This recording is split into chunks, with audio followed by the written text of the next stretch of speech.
Desde tiempos remotos, en la mirada y en el corazón de todos los hombres, el Cotopaxi ha sido admirado por su belleza.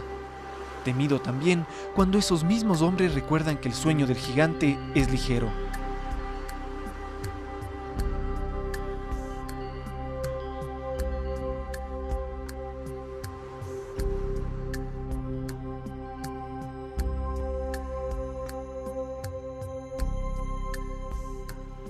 El volcán Cotopaxi es uno de los más activos de los Andes ecuatorianos.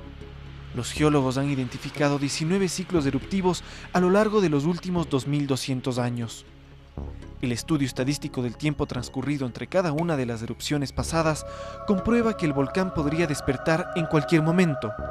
Mañana, en un año, en 10 años, nadie lo puede predecir, pero lo cierto es que nos encontramos en una época crítica.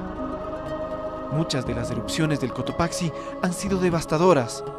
En 1534, por ejemplo, durante la conquista española, varios pueblos indígenas fueron destruidos y los conquistadores tuvieron serias dificultades por la lluvia de ceniza.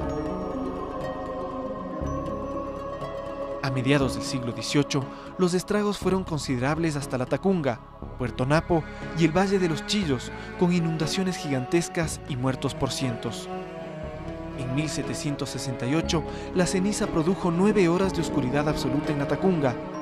Durante el siglo XIX, unas 20 explosiones no produjeron consecuencias hasta la dramática erupción del 26 de junio de 1877, que provocó la muerte de más de 1000 personas. Durante el siglo XX, una docena de erupciones y explosiones fueron registradas. No provocaron daños, pero la reactivación a finales del 2001 de las fumarolas, los sismos y el creciente olor a azufre comprueban que el gigante, una vez más, se está reactivando.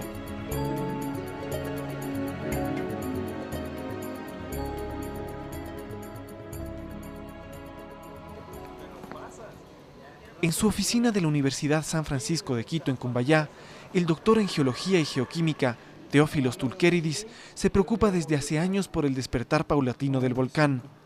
Aunque, para ser franco, le inquieta aún más la falta de interés de una población que no termina o no quiere entender la peligrosidad del Cotopaxi.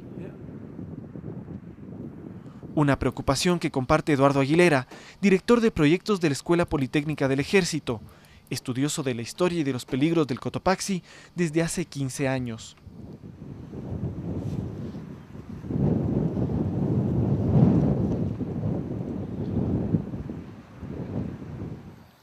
En su afán de sensibilizar a la población, Teófilos Tulquéridis empieza con los que tiene a mano, sus estudiantes, y nada mejor que una demostración en vivo. Aquí tenemos azúcar, con eso vamos a hacer caramelo, y el caramelo sirve, depende de la forma de la mezcla, para hacer 2 tipos de lava, la pahoehoe o la A-lava. Construida con piedras, yeso, tubos y rellena de pólvora, la maqueta del Cotopaxi está lista para erupcionar. Solo falta el magma, o en este caso, un simple fósforo. Ahora sale lava, esto es mezclado con azúcar, se ve cómo se va a diferentes lados, como flujos piroclásticos del efecto boiling over. Y aquí se vean bombas, ese es realmente el espíritu del Cotopaxi, bombas, diferentes partes piroclásticos, cenizas, gases mezclados hacen flujos piroclásticos, así es. Explosión, gases, bombas, ceniza, flujos piroclásticos y lava. La maqueta del Cotopaxi sirve para todo. Nada, sin embargo, que pueda simplemente acercarnos a la realidad de la naturaleza con toda su fuerza y toda su furia.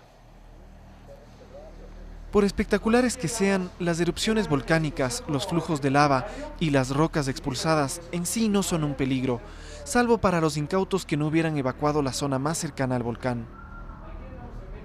Las caídas de ceniza son probablemente el fenómeno eruptivo más común, pero sus consecuencias pueden ser más graves de lo que se supone.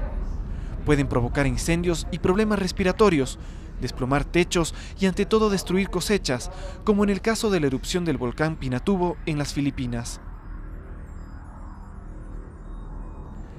En el caso del Cotopaxi, la ceniza se esparcirá sobre miles de kilómetros cuadrados.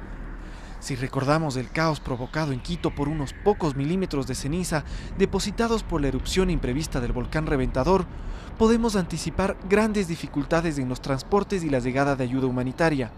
Más aún cuando los principales aeropuertos del país deberán cerrar sus pistas por un buen tiempo. Algunas erupciones explosivas producen flujos piroclásticos, conocidos también como avalanchas o nubes ardientes. Los flujos piroclásticos queman y destruyen cualquier cosa que esté a su paso. El 8 de mayo de 1902, por ejemplo, la población de San Pedro en Martinica fue totalmente destruida, causando 29.000 víctimas. En el caso de los volcanes nevados como el Cotopaxi, los flujos piroclásticos provocan un efecto secundario igualmente devastador, que es el deshielo parcial de los glaciares y la formación de mortales flujos de lodos o lahares, término proveniente de una palabra indonesia. En 1985, 23.000 personas murieron en la población colombiana de Armero a causa de un lahar provocado por la erupción del Nevado del Ruiz.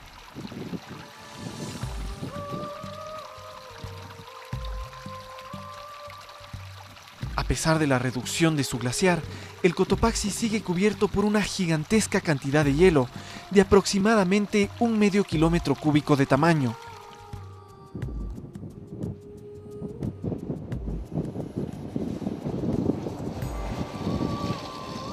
Es aquí donde los aventureros se codean con los cóndores, que yace el peor peligro en caso de erupción. Aquí, a 5.893 metros de altura, nacen los temibles lahares. Paraíso de los andinistas y amantes de la naturaleza, los flancos del Cotopaxi cargan las huellas de su ira pasada. Capas de lava, de ceniza y de rocas solo esperan agua para transformarse en lahares y sembrar destrucción y muerte a su paso. Y el agua está en todas partes, bajo forma de hielo, a la sola espera de un flujo piroclástico.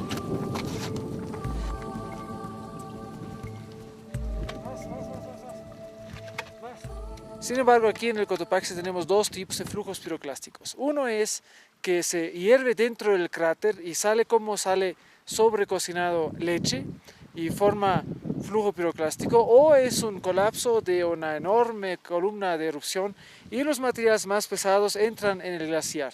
En los dos tipos de flujos piroclásticos vamos a tener el mismo efecto, que 10 a 15 metros del glaciar de su superficie van a deshielarse, y esto es la idea cómo se forma el flujo de lodo, los lahares aquí en el Cotopaxi. Entonces aquí para el norte, ¿qué pasa? Se va sin control al banco norte y de allá se acumula primeramente en altiplano. Si son menos de 25 millones de metros cúbicos, se queda allá y no pasa nada. Pero si supera este cantidad, entra en dos ríos que nacen aquí en el Cotopaxi, y esto sigue hasta las poblaciones del norte. Si pasa esto, tenemos una catástrofe de formas bíblicas, es seguro.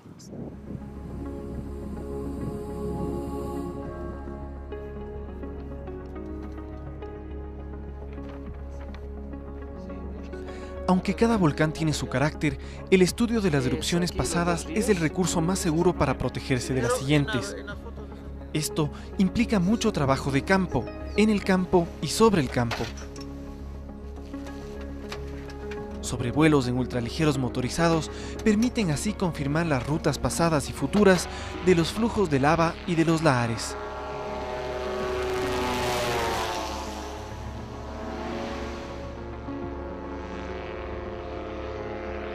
Desde el aire, las zonas sensibles donde los lahares se llenarán de piedras y materiales se detectan fácilmente.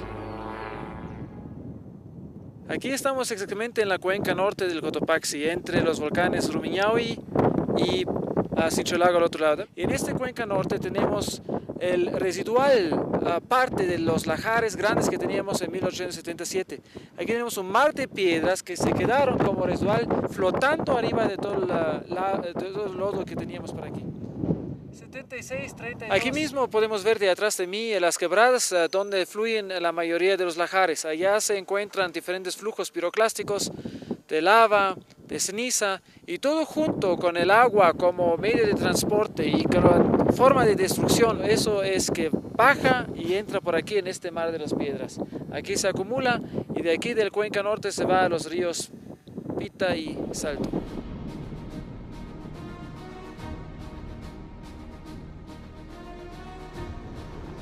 En caso de erupción, la zona norte es extremadamente vulnerable. Si se producen en grandes cantidades, los lahares empezarían por acumularse en la planicie al pie del volcán, antes de ser canalizados por los cauces de los ríos Salto y Pita. Con toda su furia destructiva intacta, los flujos de lodo cambiarán el paisaje para siempre y arrasarán con cualquier obra de infraestructura no diseñada para resistirles. El sifón que lleva el agua potable de la Mica hacia la zona sur de la capital o la toma de agua del río Pita están particularmente amenazadas.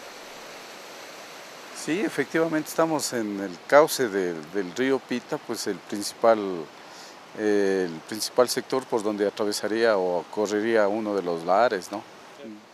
La toma está totalmente amenazada, probablemente desaparezca. Aún en los eventos más pequeños se taponaría, prácticamente dejaría sin agua.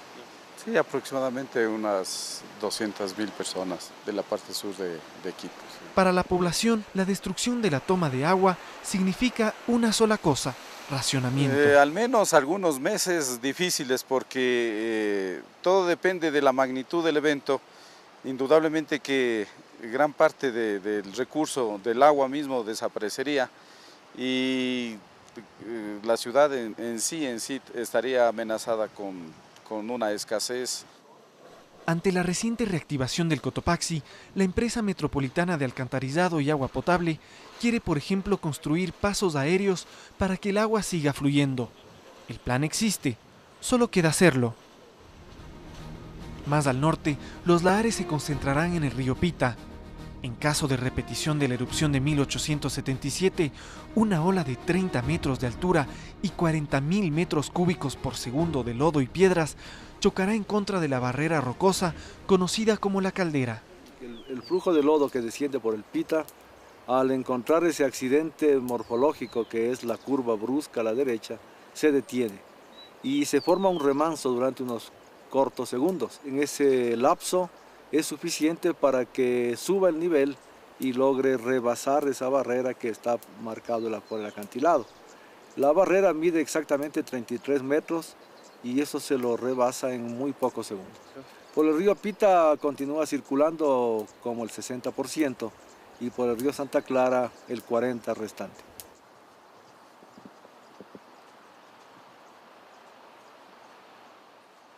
Si la fuerza de los lahares no se reduce con la construcción de obras de prevención y mitigación, las infraestructuras situadas en la zona de arrastre del flujo de lodo, puentes, casas, empresas, no tienen posibilidad de sobrevivir.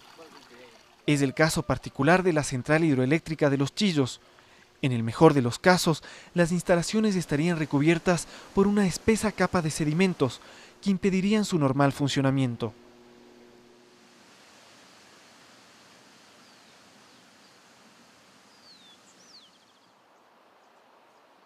Las autoridades deben también entender que una erupción fuerte del Cotopaxi perturbará gravemente toda la economía del país. Esta empresa de flores en el río Santa Clara, por ejemplo, no será destruida, pero la caída de cenizas, la rotura de puentes o el cierre de aeropuertos podrían llevarle a la quiebra.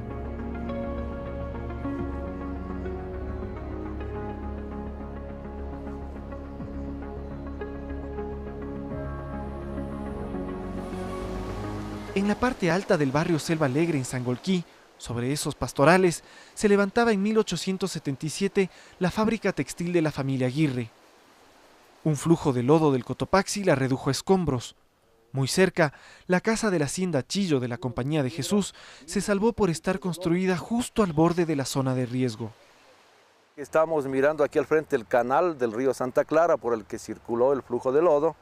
El canal está perfectamente marcado en su margen derecha por este talud fuerte que resiste la erosión.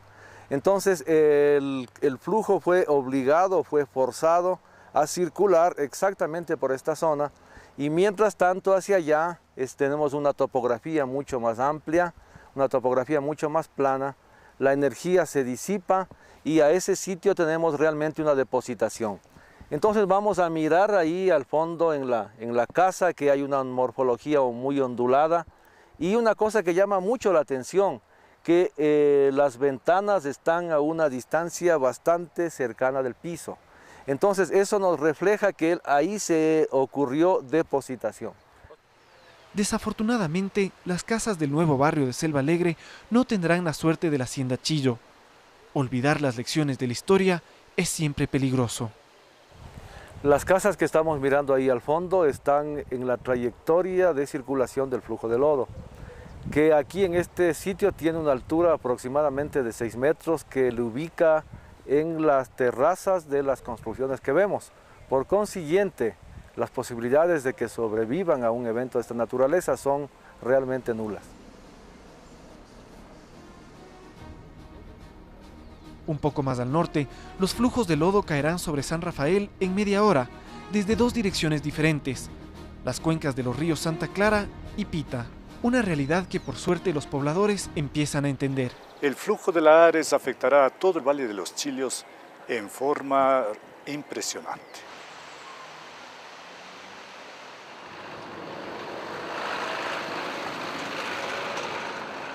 Bueno, lo que tengo entendido es que si se provoca una erupción afectaría a toda la población que es aquí. En San Rafael, los barrios situados cerca de los ríos Santa Clara y Pita van a ser seriamente afectados. Planes de contingencia existen, pero la gente sigue comprando y construyendo en las zonas de riesgo, aunque la ley lo prohíba. Más allá, los daños deberían ser menores, aunque los lahares podrían todavía causar estragos y hasta cortar un puente de la Panamericana Norte cerca de Guayabamba.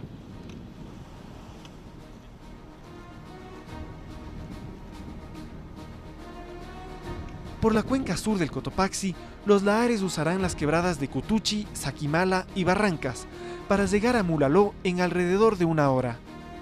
En San Ramón, los campos de sedimentos y piedras recuerdan que por allí llegaron millones de metros cúbicos de lahares, empujando piedras gigantes como si fueran ripio y dejando los campos cubiertos por una capa de sedimentos parecidos a arenas movedizas. Hasta se dice en San Ramón que una hacienda sigue sepultada debajo de la piedra La Chilindosa. Efectivamente, cuentan que esto fue un valle, una hacienda muy grande en aquellas épocas, y esta familia era ávara. La gente que venía a pedirles alguna cosa, ellos negaban. De tal manera que, según datos, cuando vino la erupción del Cotopaxi, llenó esto y dicen que fue un castigo para la familia, y está sepultado aquí la hacienda, es lo que cuenta la historia de muchos antepasados. Poco importa hoy que la hacienda haya sido real o producto de la imaginación popular. Solo mirar al tamaño de la Chilindosa debería llevarnos a tomar en serio a la amenaza volcánica. Estamos en el área de Mulaló y estamos mirando un depósito de flujo de lodo en donde apreciamos una gran cantidad de bloques de roca de varios tamaños y el tamaño excepcionalmente grande de la piedra La Chilindosa que está a nuestras espaldas. Recalquemos que el tamaño que tiene la Chilindosa es excepcional, pero volúmenes similares en cuanto a tamaño de piedras pueden aparecer. Tenemos por el momento solamente un modelo numérico todavía preliminar, ¿no? Pero es muy ilustrativo porque el volumen de flujo de lodo está estimado en 150 millones de metros cúbicos. 150 millones de metros cúbicos repartidos proporcionalmente, es decir, 50 millones de metros cúbicos en cada quebrada. Yo podría subirlo. No, sí. No es 200, ya está sentido. Entonces, si tengo 1 metro cúbico. A partir de Mulaló, los lahares se concentrarán en la cuenca del río Cutuchi para llegar a la Tacunga en 1 hora y media máximo.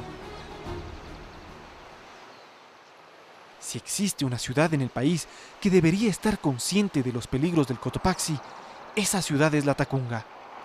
Seriamente dañada una y otra vez a lo largo de la historia por los flujos de lodo, la Tacunga parece haberlo olvidado todo y sigue poniendo sus puentes, sus casas y su gente a la merced del volcán.